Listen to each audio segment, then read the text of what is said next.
Awesome. Thanks, Stefan. Thanks for hosting this meetup, and thanks for inviting me today. Hi, I'm Brian, founder of Gray Matter Games. You may have seen me a couple of times in the Showcase channel under the username Brain. I'm the developer of Computronium. We're making a computer network themed automation game with multiplayer and mod support. We have a pretty professional workflow since coming from working on Rocket League and Fortnite. I've taken some of the good parts of our workflow from those games and Unreal and made a better version of it I call Unbug. It's available for use in the Rust ecosystem in general, but is specifically crafted for Bevy games. To understand the problem Unbug is trying to solve, first I want to set the stage and cover some adjacent concepts. Most of you may be familiar with basic logging, but I'll touch that a bit and hopefully you'll learn a new trick or two.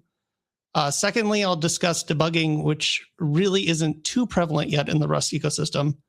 So I'm not assuming anyone is completely familiar with the practice. And finally, we'll take a look at how you might handle errors in a code base without Unbug.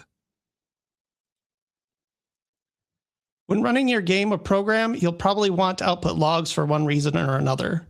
This can be during development time, so you understand what your program is doing early on, or later when your customers have an issue. Bevy's logging is pretty robust. It uses a library called tracing to format the logs. If you're not already aware, there's some cool features like variable interpolation. That's what the little curly braces are doing here. And then you can use the debug display formatter, which will print the types and implement that implement debug. That's what the colon and question mark inside the curly braces are. Additionally, Bevy has these log variants with the once suffix. Those will only trigger once per application run session. So you wouldn't get the same log over multiple frames or something like that. If you're not already aware of everything here, I recommend checking out Bevy's logging example. I have put the link here below. So here's just a sample run of how you might use Bevy logging. You can see it's nicely formatted in the terminal view with timestamps and colors. And here's just an example of how one of the once variants would behave. That log line only occurs once, even though this loop has gone through several iterations, the one at the top. Once you've gotten a decent level of complexity in your programs or games, you might find trying to use logging as a debug tool isn't very efficient or easy. You might instead want to do something more interactive. That's where debugging comes in. Debugging will actually halt the execution of your program. You can inspect the actual data in the local scope where your program stops, and you can see where you are in the call stack. Additionally, you can do a bit of live expression evaluation that can be a little finicky with Rust right now. You can see how to set this up in VS Code in the Unbug repo, which will be linked later. I've tried to make the instructions as clear as possible for people who aren't familiar with debugging. Let's see what a debugging session might look like. Start by setting some breakpoints by clicking on the empty space next to the line numbers. Then activate a debug session with F5 or going to the Run and Debug sidebar menu. In the upper left, you'll see the value of the local variable change as I step through the program via the controls at the top of the screen. Also notice the call stack in the lower left.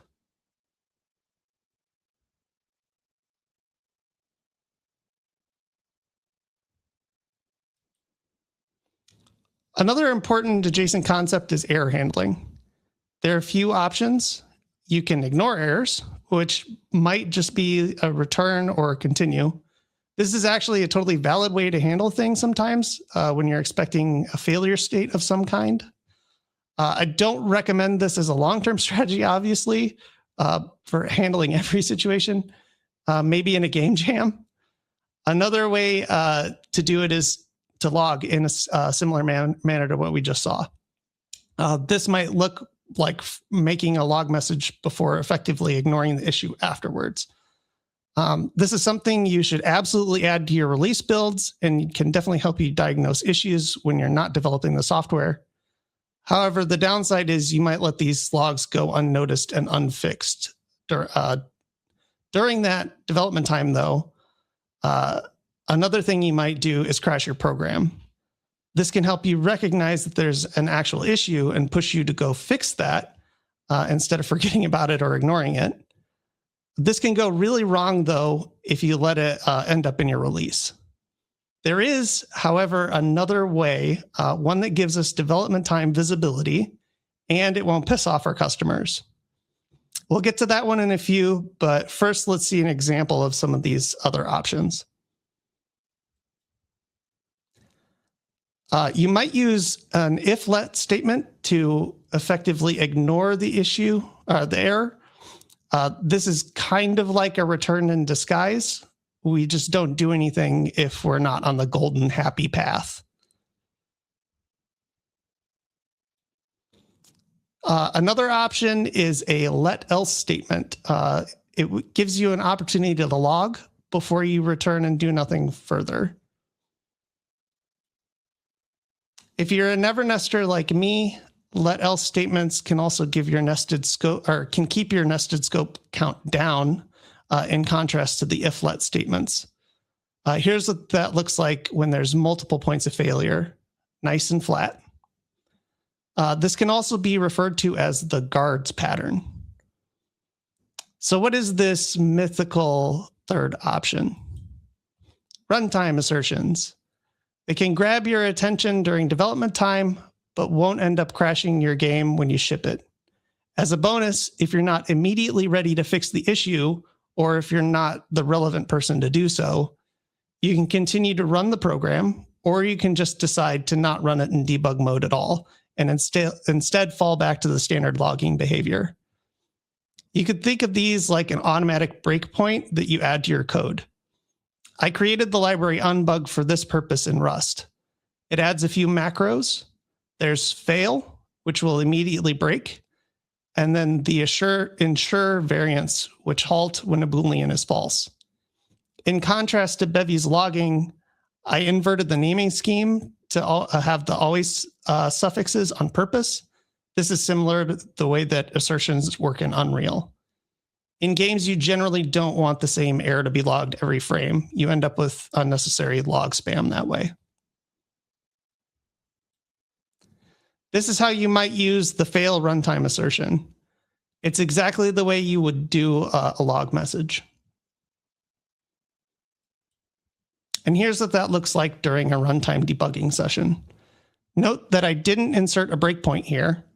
The program paused and my editor has automatically brought me to the correct file and line where the error occurred. Additionally, Unbug has helpfully logged the error message in our console before pausing the program. So runtime assertions are pretty great, but let's go on a quick tangent about fallible systems. Bevy has had support for these for quite a while now, and they definitely make error handling easier. Your functions can just return a result. You get access to the nice Bevy error type, which can handle just regular strings, and it even works with observers.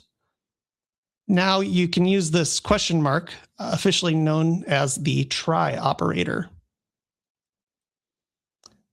The try operator is a really cool part of Rust. It works in any function that returns a result or an option type. If the preceding value is a success type, OK or sum, then you can just use the wrapped value. On a failure, the function will return the error variant, none or error. Here's a simple fallible system. We set some data to the output of get result with this question mark at the end. Very convenient. However, make sure you configure your error handler or you'll end up with an anxious, panicky game again.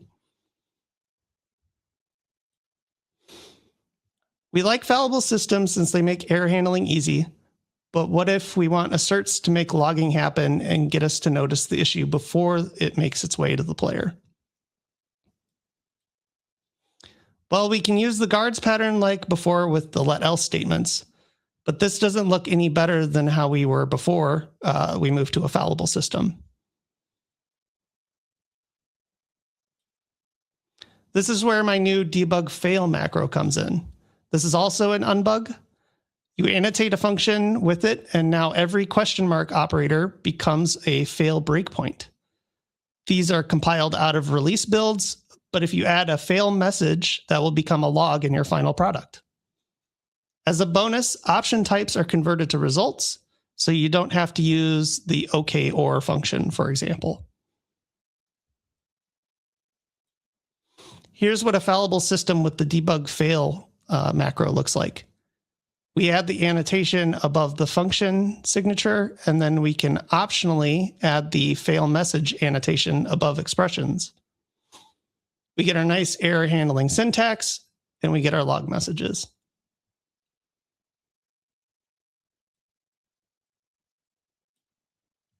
And it results in the same kind of pause and execution and a log, just like the fail macro did.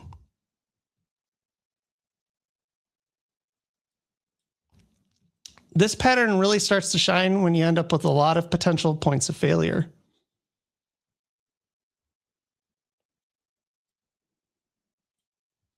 And in this example, the first invocation was successful, so we didn't have a break occur, and the second one failed, so we paused and logged the error.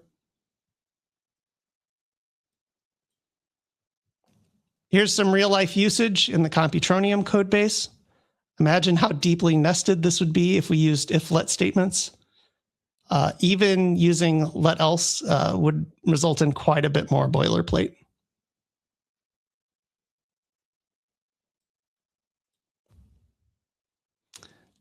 And then this is a demonstration with a real bug in Computronium.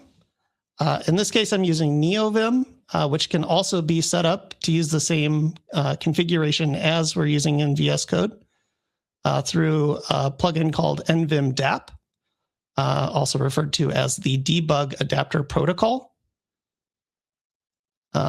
You'll see that I get pulled to the relevant line where the error occurs, and I get the nice log message in the console. And then I can go ahead after I'm done inspecting the bug and continue my play session.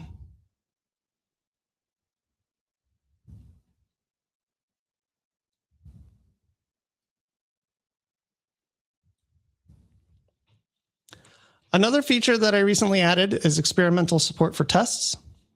You can write standard unbug asserts as normal, and then they behave differently during test execution.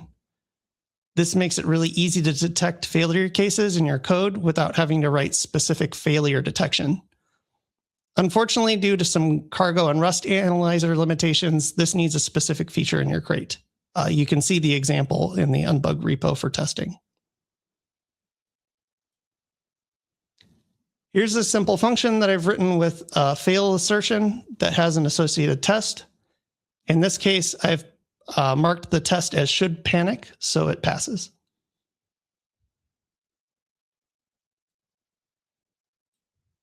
And of course, the same structure works for fallible systems or result functions with the debug fail macro.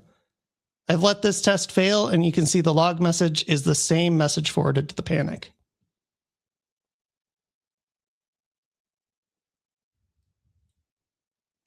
So thank you so much for attending my talk. I hope you understand the value of debugging and what Unbug can bring to your games and the Rust ecosystem in general. Unbug is on GitHub and Codeberg. You can find all of the relevant links to the repos on our website, graymattergames.com. That's gray with an E. Also, if you're a fan of the automation genre, you can find our in-development automation game, Computronium, there too. Computronium is an automation game with a heavy focus on computation. Think networks, data centers, and chip fabrication. Finally, feel free to reach out to me on GitHub, Discord, or Blue Sky. Thanks again. Awesome, Brian. Thank you so much. It gives me, brings back memories from the good old C++ days where this was a very essential tool. And I'm really happy to see that you improved the convenience of how to use this in Bevy. That's really cool. We have a bunch of questions here. Let's start with the highest ranked one. How do you make breakpoints work? Isn't the breakpoint function unstable? It is. And the first iteration of Unbug was nightly only. But I did have some help from Josh Triplett from the Rust dev team. And we ended up switching instead to actually writing inline assembly. That was not just to get around the nightly requirement, but also it behaves better. I can make it actually pause on the correct line with the assembly.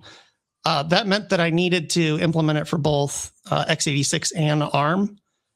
So it does work on Mac too. But yeah, it's good now. You don't have to think about it. The other part that's also doesn't have a nightly requirement if you're keen-eyed, the annotations above expressions, that is also nightly only technically. But the fail debug macro will actually parse out the annotations out of the function body. Oh, nice. Okay, that's sneaky. All right. Does Unbug have a nice way to register a Bevy error handler?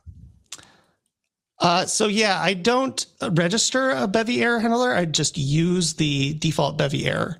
So if you do end up wanting to use this for your own Rust projects, you have to implement my traits effectively yourself to use your own errors. But it can be used outside of Bevy. The Bevy integration just makes it super easy. Yeah, nice. Okay. Would it be possible to show a GUI alert when an error happens and allow the user to either continue or crash? It would be dependent on your editor. I assume you could probably write a VS Code extension to do this, although I've never attempted something of that nature. In Vim, I would probably just write some Lua code to handle it. I think the question here sounds to me like they are actually talking about the user of the program. Like basically, I guess, can you hook into your API and instead of using an attached debugger, sort of allow this to happen for the user in the UI? If you re-implemented my error handling traits, you could put anything that a function would run in there. In this case, you would want it to be sort of globally accessible, or else you'd have to find a way to pass it in. Yeah, at least for the try operator. Gotcha. Yeah. Interesting idea, though. Yeah. How much impact do you observe on performance running a Bevy game in with the debugger attached? It definitely can have an effect. It's not so much that I find it unproductive, but I wouldn't probably run a debugger every single time that I'm editing or playing and testing. I see it as another tool in the tool bag, just as like maybe, marking your functions as hot reload would be. You just choose the right tool for the job at the time. Right. Yeah, I mean, this is a follow-up from my side now. A classic problem that I remember having with this in C++ in the good old days was, you mentioned you're doing a network game, right? I mean, if you break into the running game, is there any way to actually keep a multiplayer session alive if you want to, keep stepping and keep running eventually? So I'm not entirely sure how to handle that yet, especially since everybody's networking implementation is going to be different. Maybe if you forked your process into two different players, it might pause all of it. Or if you had a server and a client, you might fork those. For Computronium, we're using Lightyear. So we have a server that the host connects to on their own client. So we can kind of get away with acting as though there's a server and pause. But yeah, the other process that might be connected to the server would see that server freeze. Yeah, right. So just if for some reason, let's assume there's you run those two things on your local machine in a regular dev session, right? And you would just, I don't know, for some way make the other process also basically break. Would that prevent the thing if you just resume them at the same time or close to each other? It depends on your network implementation. Some can like resume and catch up. It would depend on your timeout as well. Right. Yeah.